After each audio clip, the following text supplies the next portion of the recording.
esta lección les vamos a compartir el diagnóstico definitivo de brucelosis canina.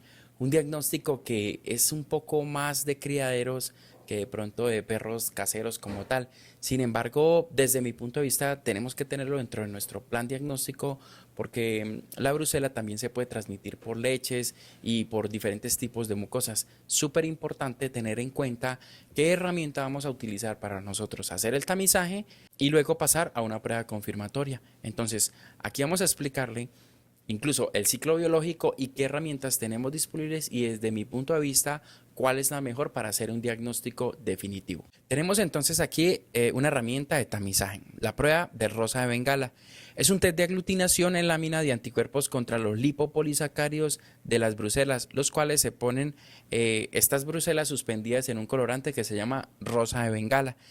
Ella nos sirve como tamizaje. ¿Por qué? Porque detecta anticuerpos. Funciona bastante bien, pero desde mi punto de vista, hasta que nosotros no tengamos una prueba molecular positiva, yo no podría asegurar que mi paciente tiene brucelosis. ¿Por qué? Porque como existe un contacto frecuente, los anticuerpos IgG pueden estar elevados. No sé si es contacto o enfermedad.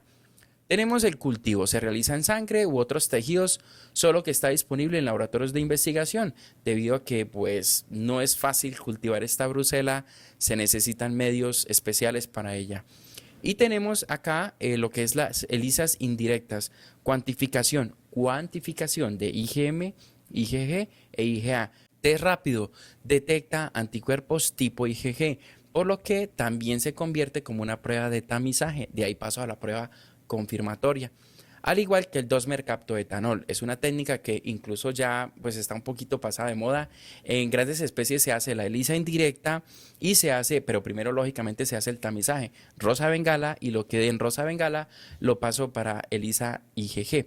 De ahí, los pacientes que den positivos a una ELISA IgG podrían llegarse a confirmar con una prueba molecular, pero como es una enfermedad de control oficial, por lo menos en Colombia, se tiene que pasar es a la entidad, como en este caso pues es el ICA, el Instituto Colombiano Agropecuario.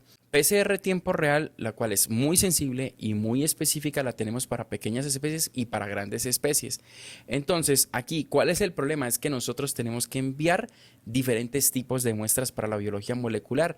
¿Por qué? Porque no sabemos dónde se encuentra la brucela. Como experiencia les cuento que hemos tenido pacientes positivos en orina a brucela, negativos en sangre. Positivos en sangre, negativos en material abortivo. Explíqueme eso usted. La verdad es que, en serio, yo les recomendaría que si ustedes van a utilizar una herramienta molecular para hacer el diagnóstico definitivo, primero que sea PCR tiempo real sonda. Segundo, enviar todas las muestras posibles, ya que como les he contado, podemos tener positivos en una, negativos en otra. Esto es normal en biología molecular porque recuerde que en biología molecular nosotros vamos hasta el sitio de la infección y la bacteria no se está replicando todo el tiempo. Tenemos dos escenarios en brucelosis, la enfermedad aguda y la enfermedad crónica. Casi nunca se presenta la aguda, pero la que sí se cronifica, nosotros la podemos diferenciar por la PCR tiempo real cuantitativa. Todo CT menor a 30, vamos a decir que es una fase activa, una fase aguda de la enfermedad. Y mayor a 30, vamos a hablar de una fase latente, una fase crónica de la enfermedad en la que la bacteria se está replicando solamente para sobrevivir. Diferente a cuando una bacteria se está replicando para infectar muchos órganos, que es la fase activa de la enfermedad. Yo creo que una recomendación muy importante si llegamos a tener un paciente positivo por PCR brucela, se recomienda repetir el PCR es 3 días después de haber finalizado el tratamiento con lo que lo vayan a manejar. Es decir, terminó el día 21 el tratamiento, esperamos 3 días y al cuarto le tomamos las muestras para enviarla a biología molecular. Les voy a explicar brevemente cómo es que la brucela ingresa a la célula, utiliza la maquinaria de la célula para poderse replicar. Entonces, una vez se cuenta con el receptor de la célula, en este caso de los caninos o bovinos como tal, pues entonces se recibe la bacteria. Una vez se endocita, se unen con estos lisosomas y se forma el fagolisosoma. en la cual el 90% de las bacterias son degradadas y solo el 10% queda vivo. Solo con ese 10% ella es capaz de ir a retículo endoplasmático y empezarse a replicar solamente con ese 10%. Una vez empieza a replicar, se encuentra con esta membrana autofágica, la cual algunas bacterias van a morir y otras se van a quedar allí, se encapsula y va a salir de la célula hospedera. ¿Cuál es el problema de esta brucela? Que la hemos encontrado en diferentes tipos de tejidos. Muchas veces nos han comentado que de pronto nos da la prueba negativa en sangre, pero positiva en algún tejido. Esto hay que tenerlo muy presente antes de enviar la prueba. Sabemos que no está en todos lados.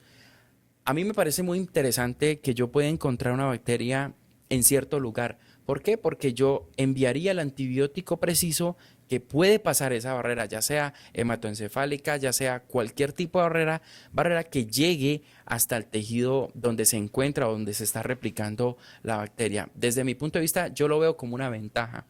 Claro, también puede llegar a ser una desventaja porque si yo no envío las muestras correctas, es muy probable que yo no vaya a tener el diagnóstico definitivo, pero porque se envió la muestra incorrecta. Por eso es muy importante, antes de solicitar una prueba molecular, verificar el portafolio, mirar la fisiopatología de la enfermedad, qué signos o qué síntomas está presentando mi paciente para tomar esas muestras. Nos vemos en el siguiente video.